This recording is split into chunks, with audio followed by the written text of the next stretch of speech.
السلام عليكم ورحمة الله وبركاته. إن الحمد لله نحمده ونستعينه ونستهديه ونتوب إليه ونتوكل عليه ونعوذ بالله تعالى من شرور أنفسنا ومن سيئات أعمالنا. من يهد الله فلا مضل له ومن يضلل فلن تجد له وليا مرشدا.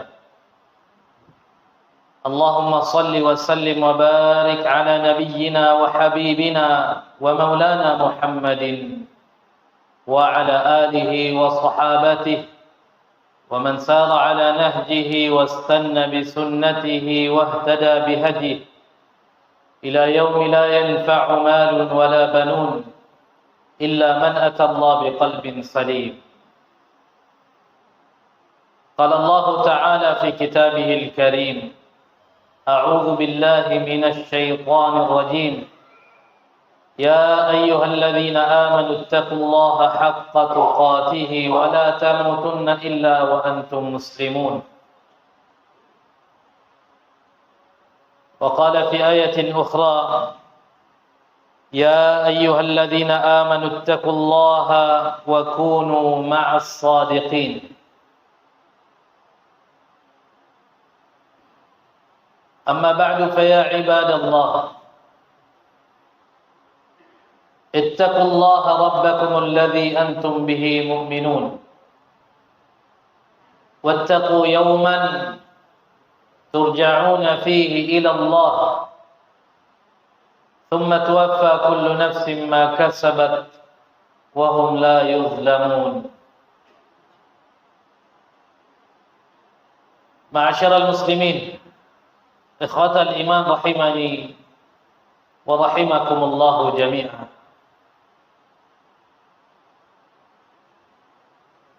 Kembali kita memuji Allah Subhanahu wa taala, di mana atas segala nikmat dan karunia yang dianugerahkan oleh Allah Tabaraka wa taala kepada kita semua, sehingga kita masih diberi usia yang panjang sampai pada siang yang mubarakah dengan nikmat keimanan dan keislaman yang seharusnya menjadi kebanggaan kita semua. Oleh karena nikmatul Islam, nikmatul iman yang masih ada di dalam dada kita sampai pada siang ini, kita terdorong untuk memaksimalkan penghambaan kita di hadapan Allah Jalla Jalaluh, menjalankan semua perintah semaksimal kemampuan kita, menjauhi segala apa yang dilarang oleh Allah Tabaraka wa taala atas dorongan iman yang sewajibnya bagi kita semua untuk bersyukur, memuji Allah Subhanahu wa taala atas nikmat yang luar biasa ini.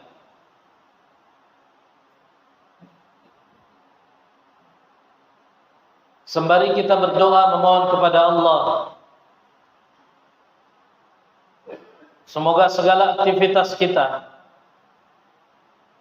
ucapan dan perbuatan kita dicatat oleh Allah sebagai amal saleh, dengan harapan pada akhirnya memberatkan timbangan kebajikan kita semua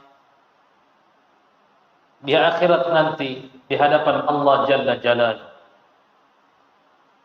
Kaum muslimin, ikhwatal iman rahimani wa rahimakumullah.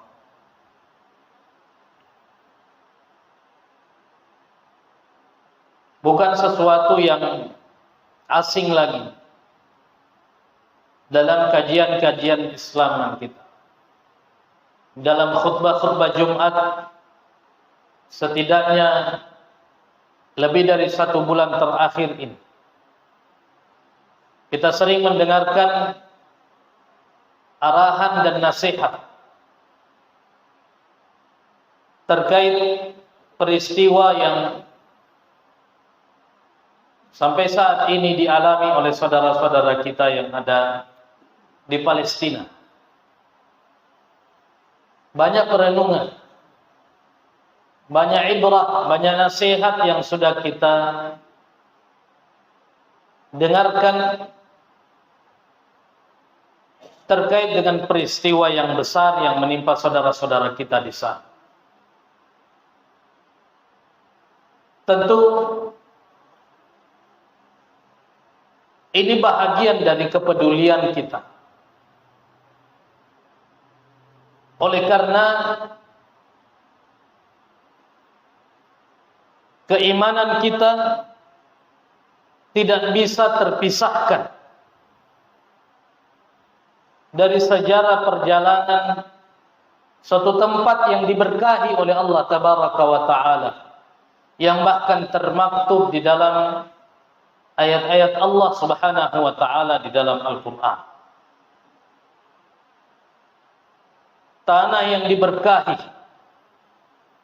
tanahnya para nabi, ya kemudian tidak bisa tidak mesti menyisakan pengaruh dalam hati dan keyakinan kita sebagai orang-orang yang beriman kepada Allah.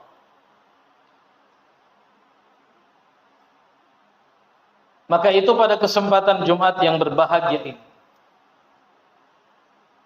kita ingin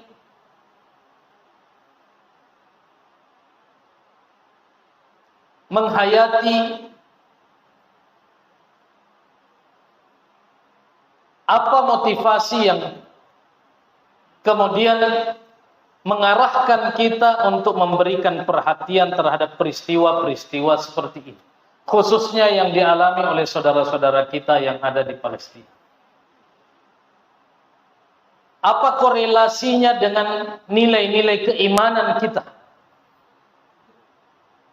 Sebab tidak bisa dipungkiri pula, di antara kita ada yang tidak begitu peduli dengan isu-isu yang seperti ini. Tidak bisa dipungkiri bahwa sebahagian kita ada yang masih disibukkan dengan kesibukannya masing-masing, dengan berbagai alasan, dengan berbagai argumentasi, mulai dari mereka bukan saudara kandung kita, bukan keluarga biologis kita, sampai pada alasan-alasan batasan-batasan konstitusional bahwa kita tidak satu bangsa, tidak satu negara, menyebabkan sebahagian dari kita ini tidak peduli terhadap peristiwa-peristiwa yang seperti ini. Pada kesempatan yang berbahagia ini, kita ingin setidaknya merenungkan 3 poin penting. Kenapa orang beriman menaruh perhatian besar dan kepedulian terhadap apa yang dialami oleh saudara-saudara kita yang ada di Palestina. Yang pertama,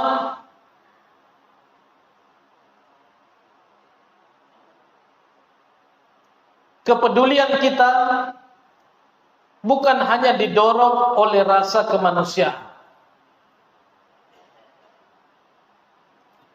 tetapi ini membuktikan dan juga menjadi pendidikan penting terhadap keimanan kita tentang bagaimana seharusnya kita menunjukkan keberpihakan terhadap kebenaran itu.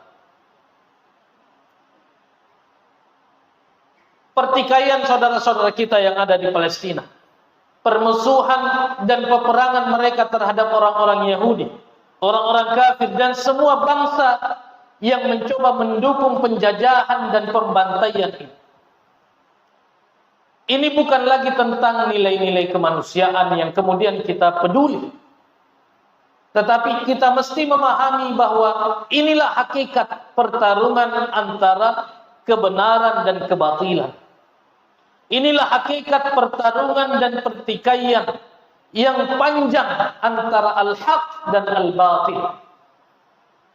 Dan pertarungan ini bukan pertarungan yang baru saja muncul. Pertikaian antara kebenaran dan kebatilan itu sejak manusia pertama diciptakan oleh Allah Tabaraka wa Ta'ala, maka pertikaian antara al-haq dan al-batil ini sudah mulai muncul, dan itu akan terus ada sampai kita semua menghadap Allah Tabaraka wa Ta'ala. Sejarah pertikaian kebenaran dan kebatilan ini adalah merupakan kelaziman, kemutlakan terjadi di muka bumi. Tetapi pertanyaan yang mendasar yang harusnya menjadi pegangan kita orang-orang yang beriman kepada Allah di dalam menyikapi pertikaian kebenaran dan kebatilan ini, di mana kaki kita berpijak.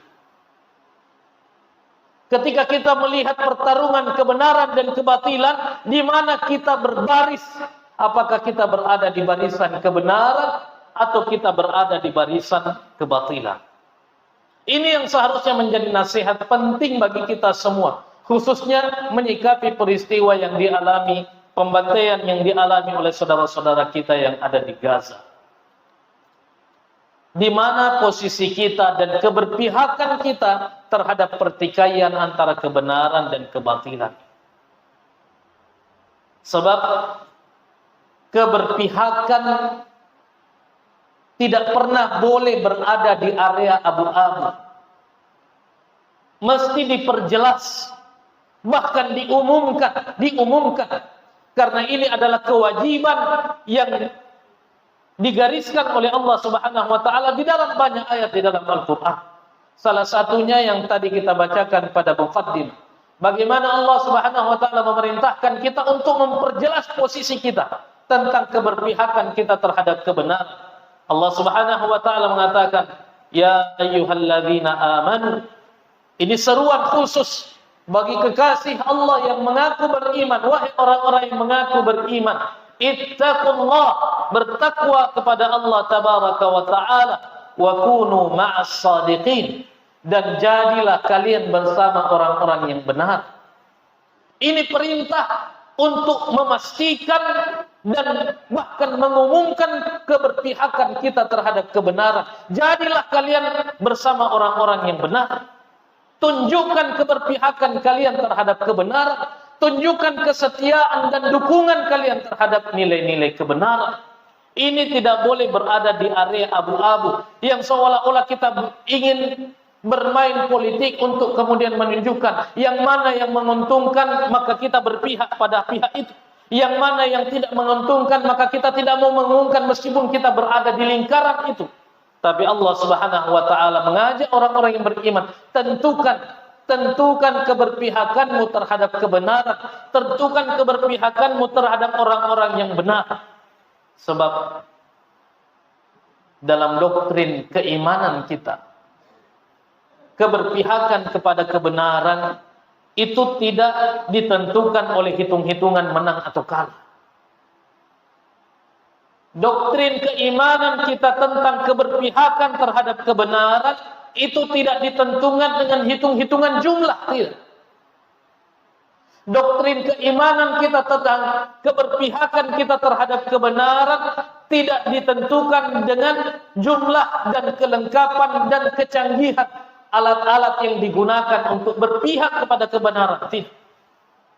Tetapi kita diperintahkan untuk berpihak kepada kebenaran meskipun kita sadar dalam hitung-hitungan logika kita tidak menang.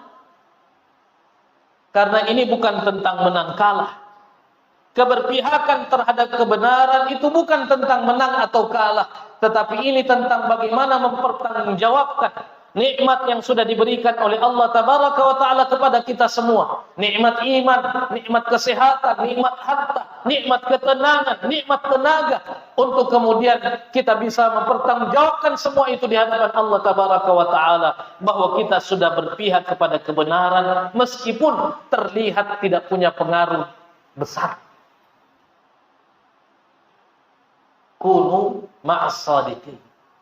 Allah tidak katakan jadilah kamu bersama orang-orang yang pasti menang. Kalau kita menghitung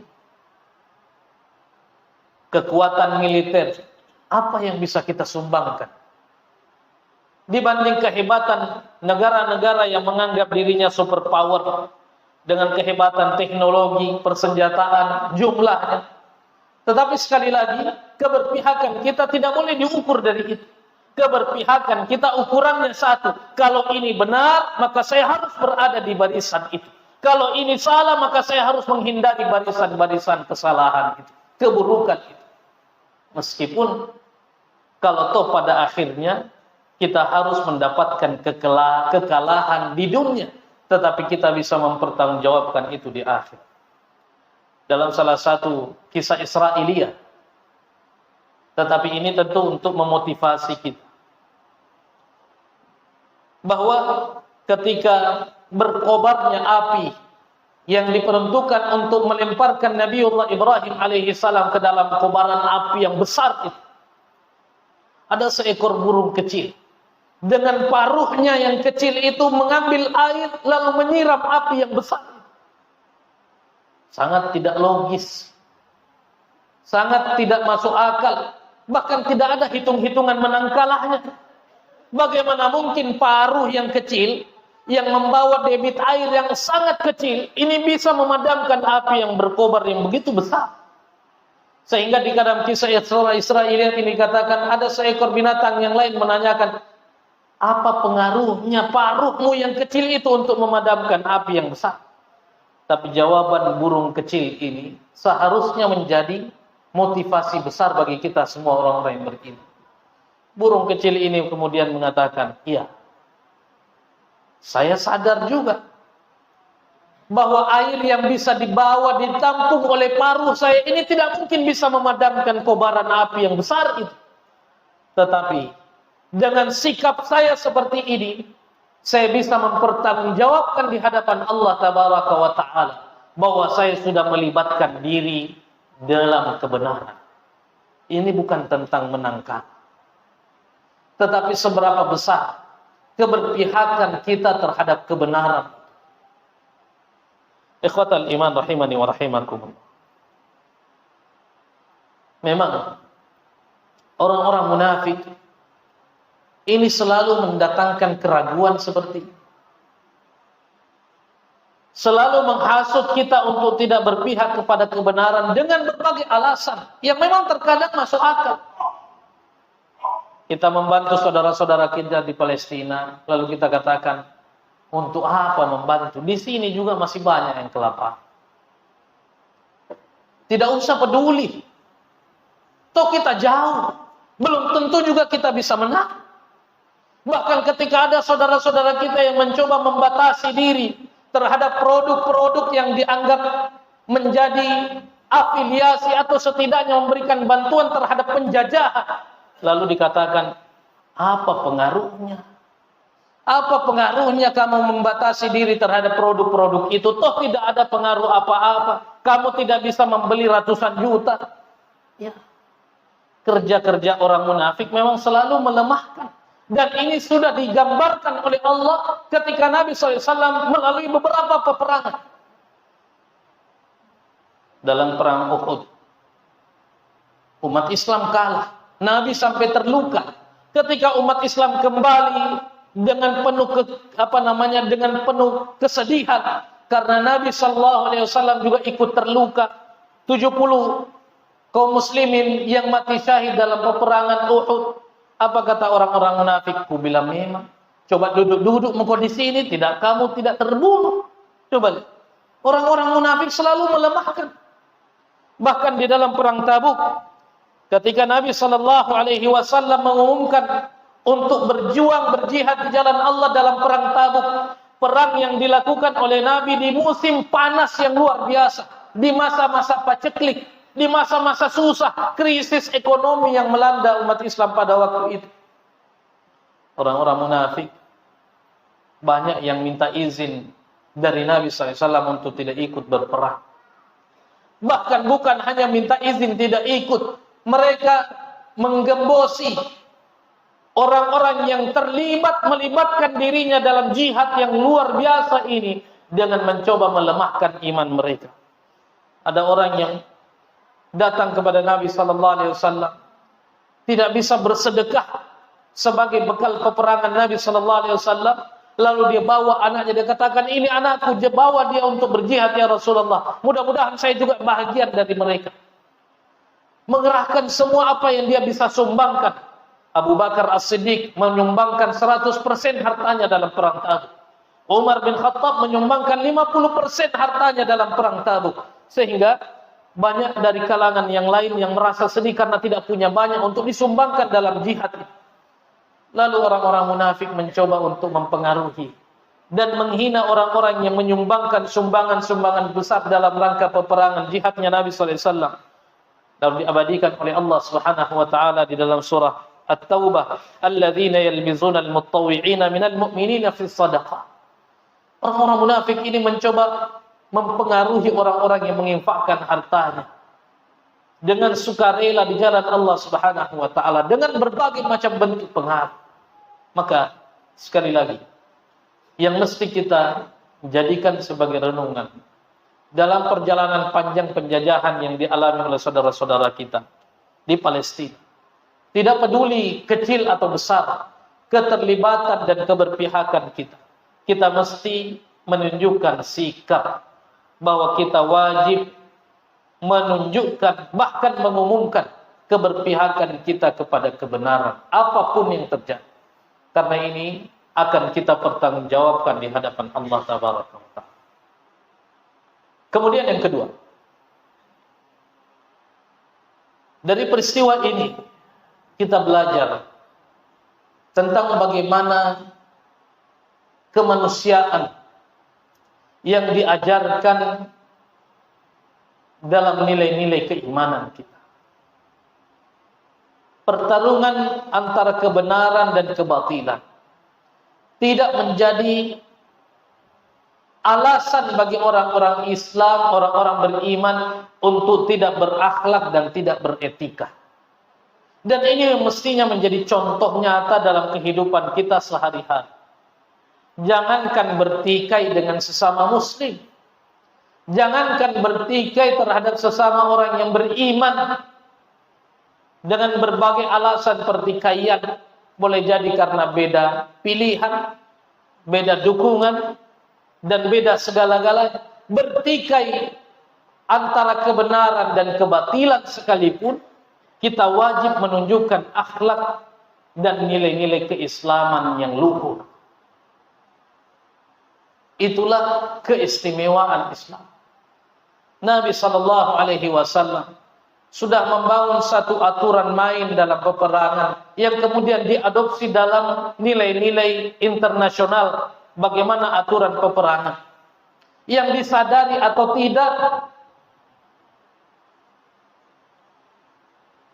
orang-orang yang berada di barisan kebatilan selalu melanggar nilai-nilai. Nabi ketika berperang menegakkan satu aturan main yang luar biasa. Wanita tidak boleh diganggu, anak kecil tidak boleh diganggu, rumah-rumah ibadah tidak boleh dihancurkan, pepohonan tidak boleh diganggu, binatang-binatang tidak boleh dibunuh. Ini menjadi acuan terhadap bagaimana luhurnya nilai-nilai keislaman dan akhlak yang terbangun meskipun dalam rangka pertikaian antara kebenaran dan kebatilan. Sehingga seharusnya umat Islam itu tidak perlu diajarkan tentang nilai-nilai toleransi. Umat Islam itu tidak perlu digurui tentang nilai-nilai akhlak, norma-norma yang luhur dalam nilai-nilai kemanusiaan. Sebab apa? Allah Subhanahu wa taala telah menegakkan aturan-aturan bagi orang-orang yang beriman itu, yang kalau mereka mengimplementasikan semua nilai-nilai keimanan, maka mereka akan menunjukkan akhlak yang luar biasa. Dan akhlak ini kemudian terbukti lagi dalam beberapa waktu terakhir. Kesepakatan gencatan senjata, orang-orang Yahudi mulai melanggar kesepakatan dengan melakukan kekerasan. Bahkan tawanan-tawanan orang-orang Palestina ini dibebaskan sebahagian dalam keadaan terluka. Tapi berbanding terbalik, berbanding terbalik ketika nilai-nilai keislaman itu lahir dan muncul dalam satu bangsa. Tawanan-tawanan orang Yahudi yang berdasarkan kesepakatan mereka sangat taat dengan kesepakatan itu, menunjukkan adanya akhlak dan etika yang luhur terhadap nilai-nilai keimanan, menyebabkan tawanan-tawanan dari kalangan Yahudi ini tidak merasa tersandra, bahkan terkesan ada kerinduan ketika mereka harus berpisah. Maka sekali lagi ikhwatal iman, kita yang berada di tempat yang jauh dari pertikaian dan peperangan mesti belajar tentang nilai-nilai yang luhur ini, belajar tentang bagaimana bertikai dengan akhlak yang Islam, sehingga tidak lagi tercerminkan orang Islam tetapi akhlaknya akhlak yang tidak Islam, orang yang mengaku beriman tetapi etika-etika yang ditunjukkan bukan etika-etika yang seharusnya ditunjukkan oleh orang-orang yang beriman. Ikhwatal iman rahimani wa rahimakumullah. Kemudian yang ketiga, yang terakhir pada kesempatan yang berbahagia, peristiwa yang dialami oleh saudara-saudara kita di Palestina. Ini seharusnya menasihatkan kepada kita semua bahwa kiamat semakin dekat. Nabi sallallahu alaihi wasallam telah memberikan peringatan-peringatan dini lebih dari 1400 tahun yang lalu, bahwa tanda terakhir dari tanda-tanda kecilnya hari kiamat sebelum masuk pada tanda pertama, tanda-tanda besar datangnya hari kiamat adalah terjadinya peperangan besar yang diistilahkan dengan istilah al-malhamatul kubra. Ini adalah tanda terakhir dari rangkaian tanda-tanda kecil datangnya hari kiamat. Setelah peperangan besar yang nantinya terjadi di kota Syam, kata Nabi sallallahu alaihi wasallam, dan itu masuk dalam area Palestina, setelah itu akan muncul Dajjal sebagai tanda pertama, tanda-tanda besar dari 10 tanda datangnya hari kiamat.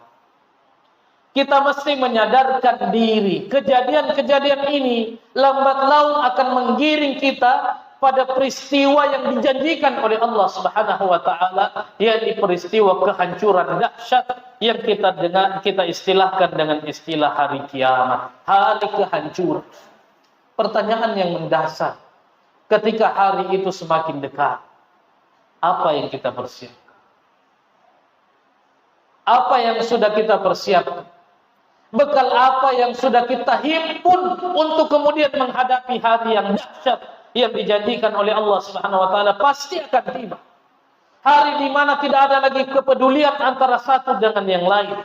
Hari di mana seorang ayah tidak lagi mencari anaknya. Hari di mana seorang istri dan suami terpisah dan tidak saling mencari.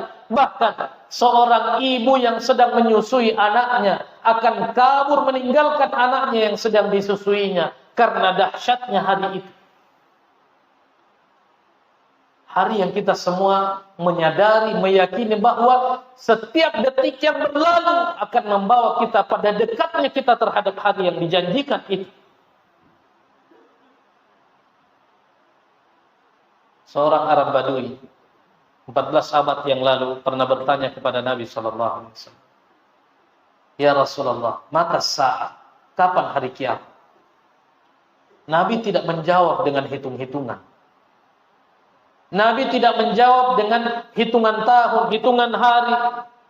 Tapi Nabi balas bertanya kepada orang Badui. Kata Nabi sallallahu alaihi wasallam, "Madza a'dadta bih?" Kamu bertanya tentang kapan hari kiamat, maka Nabi bertanya kepadanya, apa yang sudah kamu persiapkan untuk itu?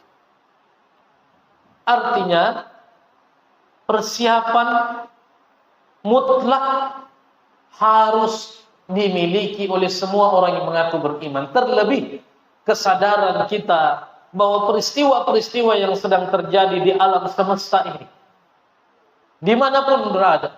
Ini semakin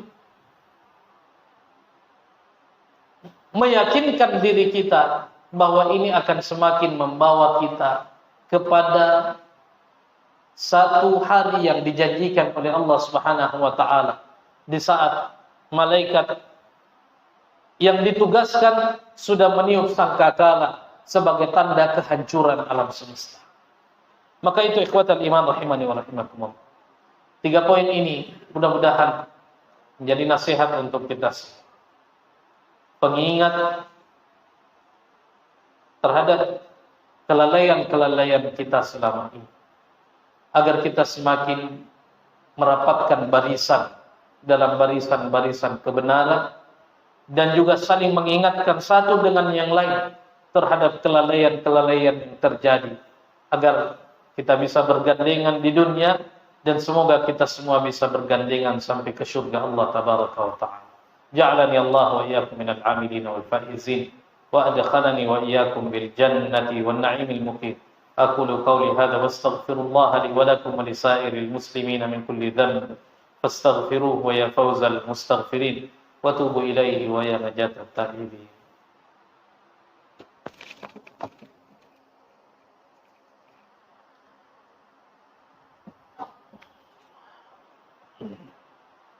الحمد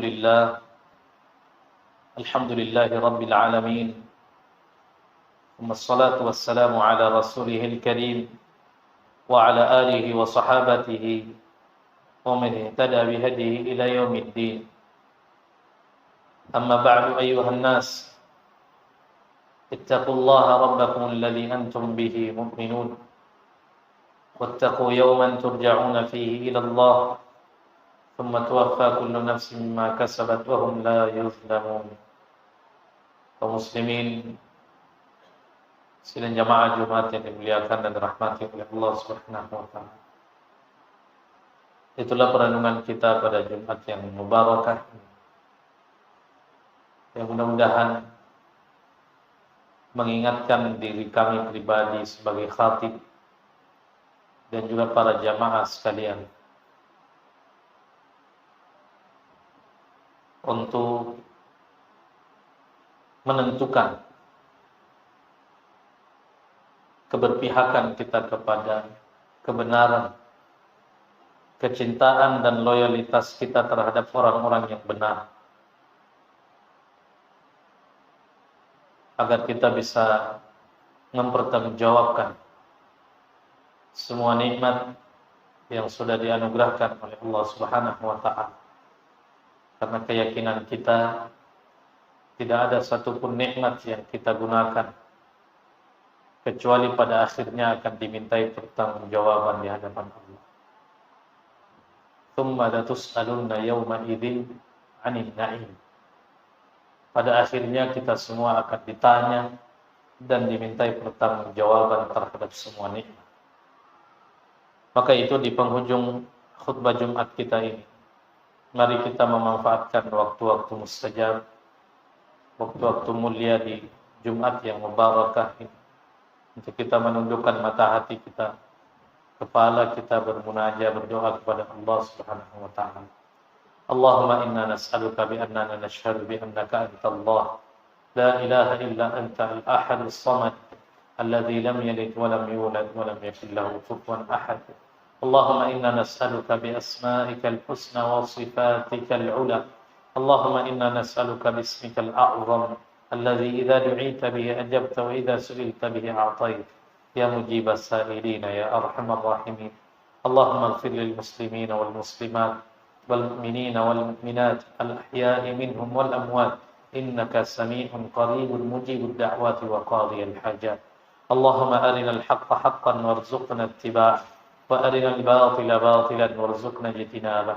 ربنا أفرغ علينا صبرا وثبت أقدامنا وانصرنا على القوم الكافرين. اللهم اصلح لنا ديننا الذي هو عصمة أمرنا، واصلح لنا دنيانا التي فيها معاشنا، واصلح لنا آخرتنا التي فيها معادنا، واجعل الحياة زيادة لنا في كل خير، واجعل الموت راحة لنا من كل شر.